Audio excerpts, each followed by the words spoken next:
সরকার আনার পেছনে মূল প্রেরণাও কারা? সে এনএলএফটি, টাইগার ফোর্স, আইপিএফটি। এখন সে আইপিএফটি ক্ষীণ শক্তি, তারা এখন তীব্রামথা। গত 8.5 বছর তাদের হাতে রাজ্য সরকার, তাদের হাতে এডিসি। আমরা কি দেখছি? পাহাড় আবার সে হাহাকার। পাহাড়ে স্কুল বন্ধ, পাহাড়ে রাস্তাঘাট, পানীয় জল, বিদ্যুৎ, সমস্ত পরিকাঠামো ভেঙে মুখ থুবড়ে পড়ে আছে। পাহাড়ের ছেলে মেয়েরা বামফ্রন্ট সরকারের নিরলস চেষ্টায় শিক্ষায় দীক্ষায় অনেক দূর তারা এগিয়েছে। ঘরে ঘরে MA pass, BA pass, 12 pass, matric pass, doctor, engineer. কিন্তু রাজ্য সরকারের বিভিন্ন দপ্তরে 60 সহস্রাধিক শূন্যপদ থাকা সত্ত্বেও কি পাহাড় কি সমতলের বেকার যুবকরা সেই কাজ পান না? এখানে সরকার সমস্ত দপ্তরে চাকরির দরজা তালা দিয়ে রেখে দিয়েছে।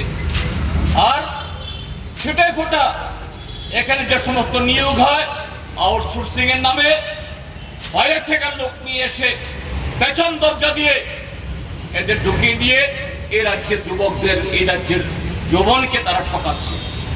এখন সর্বশেষ পার্মানেন্ট রেসিডেন্স সার্টিফিকেট, PRTC তুলে দিয়ে তাদের যে অবৈধ কাজকে বৈধ করার জন্য আরো জঘন্যভাবে এই রাজ্যের যুব সমাজের পেটে বুকে তার লাথি মারছে। এডিসিতে শানশান নামে, তোফান নামে, টিপ্রাসা আবেগে তারা পরপর সেখানে দুবার যেতেছে তীব্রামথা। আমরা কি লক্ষ্য করছি? সেই এডিসি আবার লুণ্ঠনের মিডিয়া ক্ষেত্র। সেখানে আইন নাই, কানুন নাই, জনগণের টাকা, সরকারের টাকা খরচের কোনো ধরনের অডিট নাই, কোনো ধরনের শৃঙ্খলা মানা হয় না। মাত্র 5-6 বছরের মধ্যে রাতারাতি কি IPF থেকে তীব্রামথার কিছু নেতা আঙ্গুল ফুলে কলা গাছ না, আঙ্গুল ফুলে হিমালয় সমান তারা হয়েছে।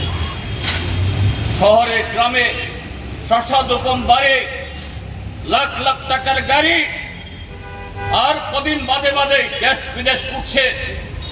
এদিকে এডিসি এলাকাতে কাজ নেই, খাদ্য নেই, চাকুরি নেই, বাকুরি নেই, আর তাদের সঙ্গে দড়িয়ে দেওয়া হচ্ছে Tipraland, greater Tipraland, Tiprasa, constitutional solution, our land, hour right ইত্যাদি ইত্যাদি বলে। আসলে ভারতীয় জনতা পার্টিকে অবলম্বে কিভাবে ক্ষমতায় রেখে দেওয়া যায়? গত 5 বছর তারা এডিসিতে ছিল, সেখানে যেভাবে সমস্ত নিয়ম কানুন ভেঙে তারা চাকুরি দিচ্ছে, 120টা চাকুরি নয়, 120টা অবৈধ চাকুরির বিরুদ্ধে যখন হাইকোর্টে পাবলিক লিটিগেশন মামলা হলো, জনস্বার্থ বাহির মামলা হলো, সেখানে গিয়ে এডিসির বর্তমান কর্তৃপক্ষ সেখানে এফিডেভিট দিচ্ছেন, না না হুজুর, 120টা না, 250টা চাকরি। আমাদের কোনো নিয়ম নাই, আমাদের কোনো কানুন নাই, দরখাস্ত ডাকা হয় না, ইন্টারভিউ ডাকা হয় না, লক্ষ লক্ষ টাকা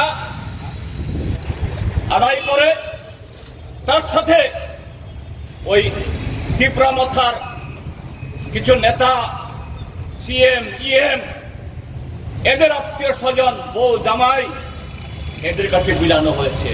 আর জনগণের সামনে স্বপ্ন দেখাচ্ছে টিপ্রাল্যান্ড, গ্রেটার টিপ্রাল্যান্ড, টিপ্রাসাদের রাজত্ব আবার ফিরে আসবে। টিপ্রাসাদের ল্যান্ড, ল্যাঙ্গুয়েজ, কালচার, আর এই সমস্ত করে ভারতীয় জনতা পার্টির সাথে কদিন বাদে যুদ্ধ খেলা। ওই খুমলংয়ে পার্টি অফিস পোড়াও, গাড়ি ভাঙচুর করো, মোটরসাইকেল পুড়িয়ে দাও, একে অন্যের কে গালাগাল করো, এদিকে মুখ্যমন্ত্রী আর এদিকে হলো তীব্রামথা নেতারা আর দিল্লিতে গিয়ে ধরম মহরম। বিজেপি বলছে তীব্রামথার জন্য আমরা এডিসি এলাকায় কাজ করতে পারছি না, আর তীব্রামথা বলছে ভারতীয় জনতা পার্টি আমাদের কিছু দিচ্ছে না। আসল কথা হলো ভারতীয় জনতা পার্টি এবং তীব্রামথা এটা উভয় দলের এই খেলা।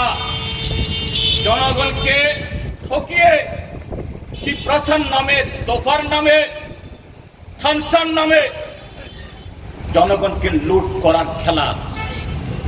কাজেই এগুলোর বিরুদ্ধে গণমুক্তি পরিষদ শুধু আজকে না, টিএসইউ শুধু আজকে না, সেই 60-এর দশক থেকে গণমুক্তি পরিষদ সে আওয়াজ তুলছে।